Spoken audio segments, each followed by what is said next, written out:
The Second Crusade has failed, but its end will open the door to the Plantagenets, that brilliant, avaricious, rebellious, murderous family that will dominate the history of Western Europe for a century to come. Here's their story, so riveting that we still are fascinated by it 900 years later. Welcome back to Lion's Forge. My name is Beckett, and I want to tell you a story. An epic, true story of 5 kings and the Lion Queen. Season 2, Episode 18, Passing Glory.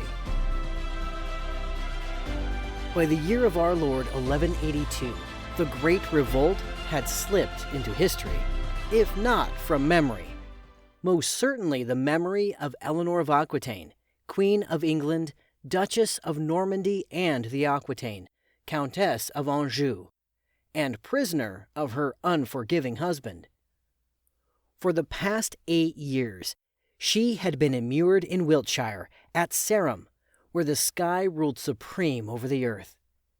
There was no word as to when she might come home. She might never come home. Life among the other Plantagenets had been uncharacteristically quiet.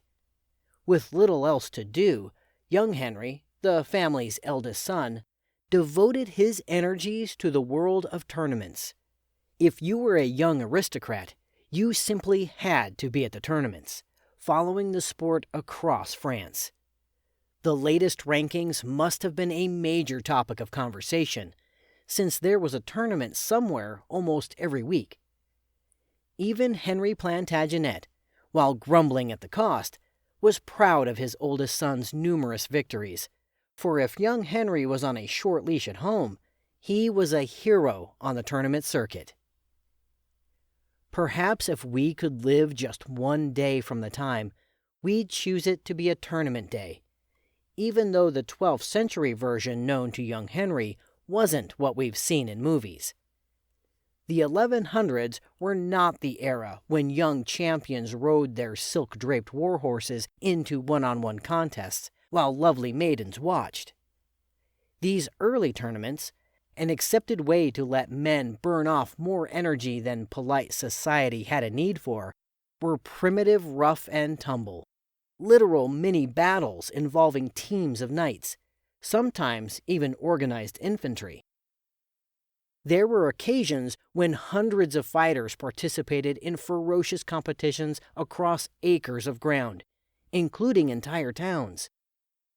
Casual observers, particularly females, were roundly discouraged. More than a few tournaments were fought with real weapons rather than blunted ones, and there was nothing in the rules to prevent a group from attacking an individual, since there weren't many rules. For example, it was perfectly acceptable for a team to hang back, riding in late in the day when everyone else was dead with exhaustion. Aside from war itself, this was the most testosterone-driven sport since the days of the gladiators. You could be hurt. You could be captured, stripped of your horse and armor, and obliged to pay a ransom to return to your pre-tournament life with your pre-tournament possessions. Winning knights were the sports superstars of their day, enriched by prize money, admitted to an international network of admiring contacts, glorified, lionized, imitated, drawn with delight into many a lady's inner chamber. The best of them all in the 1180s were young Henry, Count Philip of Flanders, and William Marshal. We haven't seen Marshal for a while. Marshal the Legend, a 6-foot 2-inch exemplar of the supreme qualities of the feudal world: courage and strength, skill at arms, loyalty to his lord, polished gentility in society, absolute commitment to personal honor. We first met him, if you recall, some 15 years ago, when he survived the ambush that killed his uncle when the Lusignans tried to kidnap Eleanor. Marshal, then in his early 20s, was credited with bringing down half a dozen armored horsemen in the vicious fight, so impressing Eleanor that she ransomed him from Lusignan captivity and brought him into her family, where he became a Plantagenet intimate. If his courage seemed almost supernatural, he came by it honestly. During the anarchy, when William had been little more than 5, his own father had given him up as a hostage, famously remarking that if the boy were killed, Papa had a wife, and thus the hammer and the anvil to simply create another son. Spared by sympathetic King Stephen, Marshal went on to become the greatest fighter of his day, so powerful in his prime that people said he could carry an armored knight. Even at the age of 75, it was readily believed that he was capable of killing someone half his age in hand-to-hand combat. Legend says that he was undefeated in a tournament career lasting more than a decade. One summer season, he captured 103 opponents. After one melee, Marshal's helmet was so savagely battered, a blacksmith had to figure out how to shear it away from his head. Henry Plantagenet appointed the fabulous Marshal to head young Henry's household in 1170, when Marshal was 24, his charge 16. By the 1180s, Marshal and his protege shared the topmost rung on the tournament ladder. In real life, the prince might have been deprived of a real kingdom, but his snarling lion insignia ruled the world of tournaments. Bertrand de Born, the great troubadour who would be consigned to Dante's hell thanks to his influence on Henry Plantagenet's rebellious son, rhapsodized that young Henry was the greatest champion to live since the time of the French hero Roland, even if the world was searched as far as the river Nile and the setting sun. When Philip Augustus's coronation was celebrated with a splendid tournament at Lagny-sur-Marne, young Henry arrived with what chroniclers, famous overestimators when blinded by glory, said were 500 knights, a highly improbable number. Nevertheless, young Henry kept the group housed, fed, horsed, and armored at what we think was the incredible cost of 200 gold coins each and every day. It marked the absolute height of this would-be king's son. The prince's life was always a mix of immense good fortune and galling restraints. Things began to sour for him in 1182. Rumors began to circulate that his wife, the French Princess Marguerite, had been caught out sleeping with William Marshal. The princess was in trouble as it was, unable to give young Henry a living heir. Gossip had it that she'd be set aside soon, a more nubile princess put in her place. The unhappy prince was additionally chafed by his impotence in part of his inheritance, Normandy. Not only did he want what his younger brothers had, the ability to rule a country, but he needed the tax revenue, given his grandiose lifestyle which regrettably joined vast expense with limited income. His father would buy peace with an increased allowance, but a few extra gold coins never soothed young Henry's passion to seize enough territory to make himself a real king. Despite a truly glittering Christmas court that year, a breathtaking assembly of what were said to be more than 1,000 knights summoned to attend Henry, the old man's control over his fractious son was fading.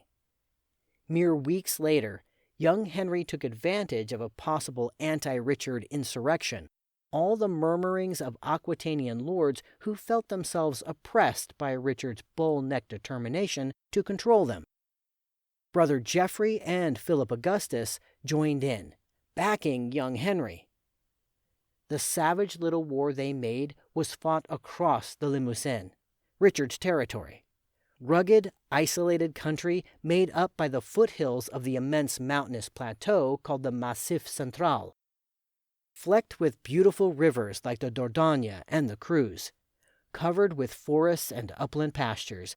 The Limousin was a wild place, pocked with extinct volcanoes and inhabited mainly by farmers, shepherds, and monks.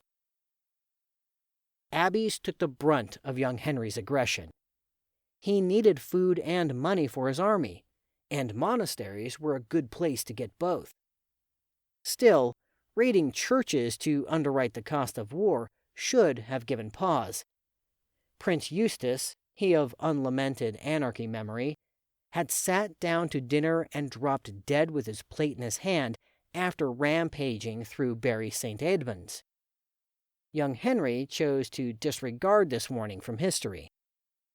With brother Geoffrey lending support, the prince stole what he wanted at sword point from horrified abbots, including beautifully worked golden altarpieces gifted by his own father in happier days.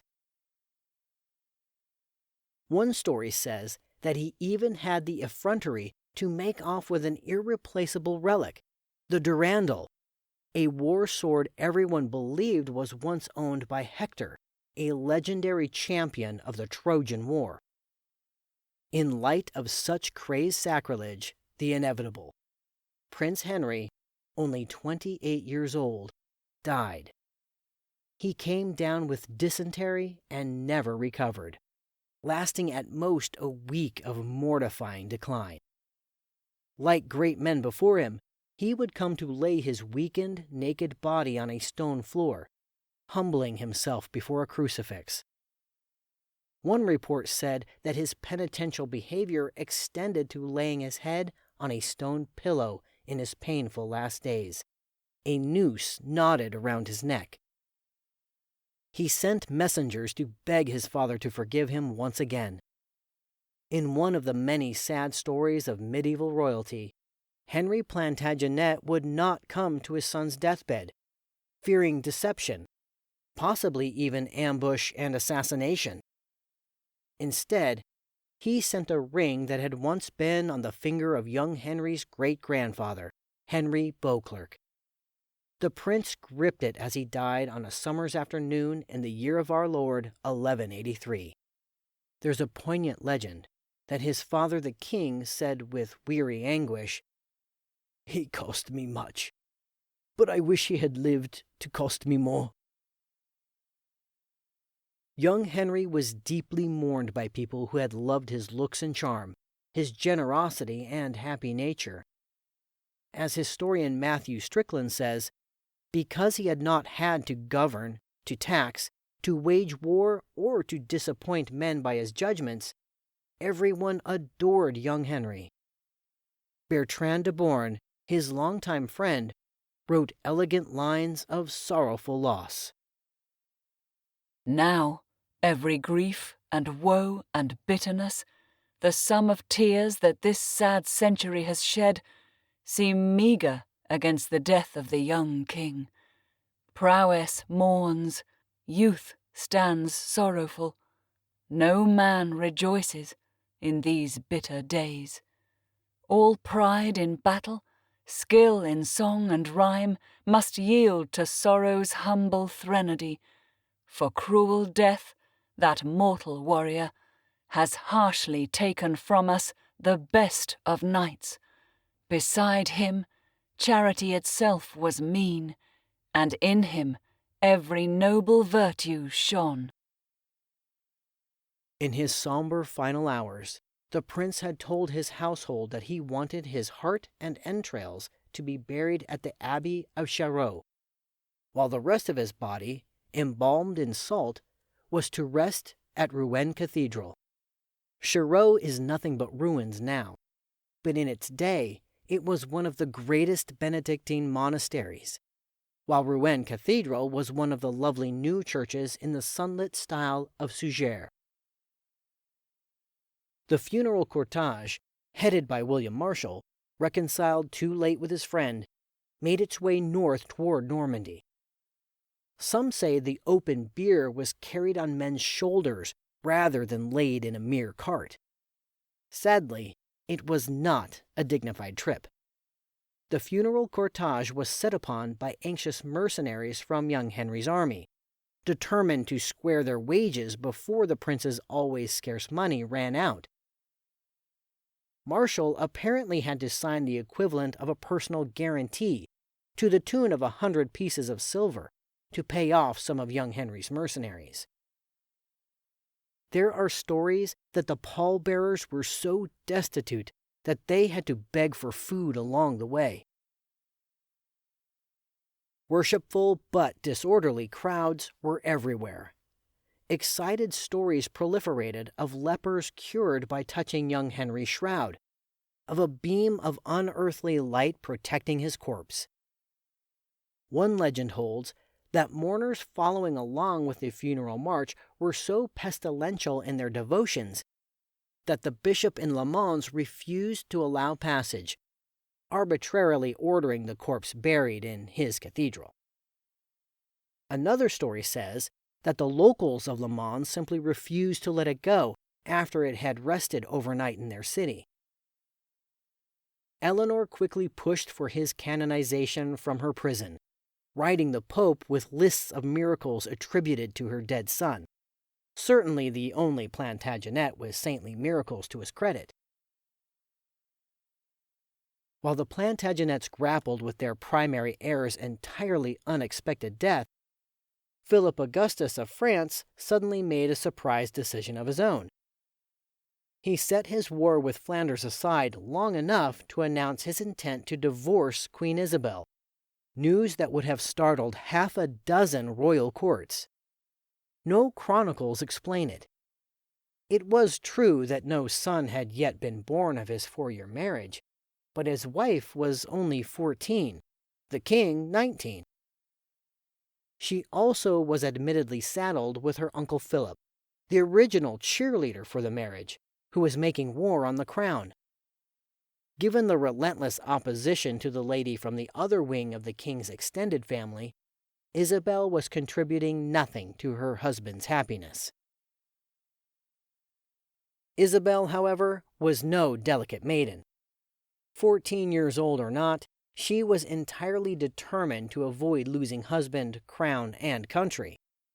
According to the stories, she got herself to the old city of Senlis, where her husband had sprung his awful surprise, dressed herself in penitential rags, and wandered the walled streets barefoot and in tears, handing out alms and imploring people to beseech the king for mercy on her behalf. Whether touched by her devotion, embarrassed by her public begging, or talked into a conciliatory mood by advisers, Philip gave up his pursuit of a divorce, and Isabel did go on to produce a son, the essential heir to the French throne. He would go on to become King Louis VIII, but reigned for just 3 years before dying in 1226 at the age of 39. As for poor Isabel, before her 20th birthday, she died following the birth of twins, who died with her. Medieval motherhood, medieval infancy were supreme life struggles, and even royalty couldn't always win. As for Philip, once he had decided to keep Isabel, he pulled his wife's family even closer to the royal Capetian bosom. He appointed Isabel's father, Count Baldwin of Hainaut, the royal guarantor of the latest truce between the Flemish and the French. This made life most difficult for Baldwin. After all, just days before this honor was arbitrarily conferred upon him, he had been seen as firmly on the side of the Flemish.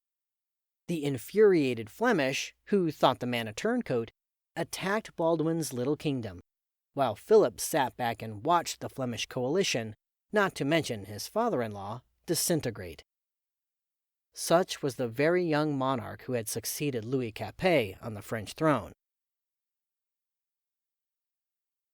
Meanwhile, the old monarch on the English throne faced the unpleasant reality that young Henry's death had created thorny problems in terms of the inheritances of his 3 remaining sons. Richard was now the eldest. He held Aquitaine through his mother. By rights, he believed he now should get young Henry's portion too, which consisted of England, Normandy, and Anjou.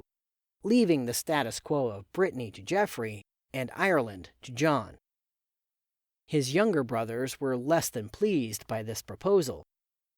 The king, in turn, as usual, had his own undesirable plan, which most implausibly called for Richard to take his dead brother's inheritance, but in turn to hand the Aquitaine to young John, still the least endowed of the Plantagenet sons.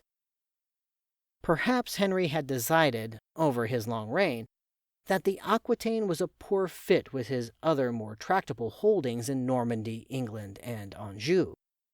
Or maybe Henry just disliked the idea of one son holding all the territory, all the wealth, and all the power that would become Richard's, especially in light of his heir's propensity for violent outbursts. Whatever his rationale, even a casual observer could promptly assess the limited probability this paternal proposal would work. The denouement didn't take long. Richard, who loved the Aquitaine as much as his mother did, outright refused, promising to launch an entirely new family war. Another pressing problem was the fate of the Vexin, that little buffer state so beloved by French and English kings. The old French half had come to the Plantagenets through the hasty wedding of young Henry to Marguerite of France when they both were small children. Young Henry was dead. There were no living children. The lady's dowry should now revert to her, which meant that Henry would have to watch that coveted bit of countryside end up back in the hands of the delighted Capets. To stave off that awful prospect, Henry made abject concessions. Provided the Vexin remained in Plantagenet control, he was prepared to do a great deal. He did formal homage to Philip Augustus for the Plantagenets' French lands. He settled a pension on widowed Princess Marguerite, who, by the way, would go on to marry the rich and powerful King of Hungary. And if the Capets might see their way to simply transferring Marguerite's dowry to her sister Elise, Richard's bride-to-be, Henry promised that the long-delayed Plantagenet-Capet wedding would soon take place, if not between Elise and her ever-absent fiancé Richard, then between Elise and John, no matter that John was betrothed to the Gloucester heiress. Apparently reassured as to Elise's future, Philip Augustus agreed, leaving his half-sister to continue life as an unmarried Plantagenet dependent, renewing all the gossip that Henry refused to let her go because she often graced his bed.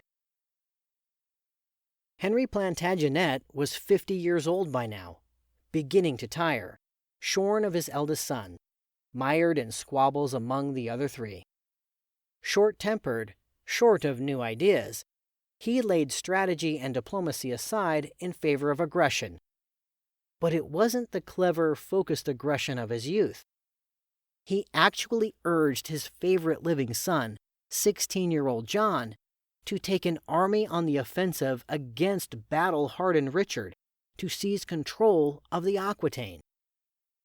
John in turn begged help from brother Geoffrey. Richard, now re-allied with Philip Augustus, handily whipped them both. The sheer embarrassment of the mess finally forced Henry to call a halt.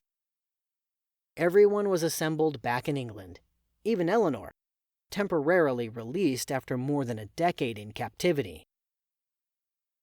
Henry's solution to the newest fight was a sorry one. He put Geoffrey in charge of prized Normandy, with the absurd proviso that Geoffrey was to acquiesce to Richard's hands-on management. It was an arrangement that wouldn't last 6 months. Nonetheless, for the moment, brothers supposedly reconciled with brothers, and sons with their father, no matter how tepidly. Husband tolerated unaccustomed presence of wife. Husband escaped unaccustomed presence of wife, some saying that he impregnated a married Welsh princess on his way out of town.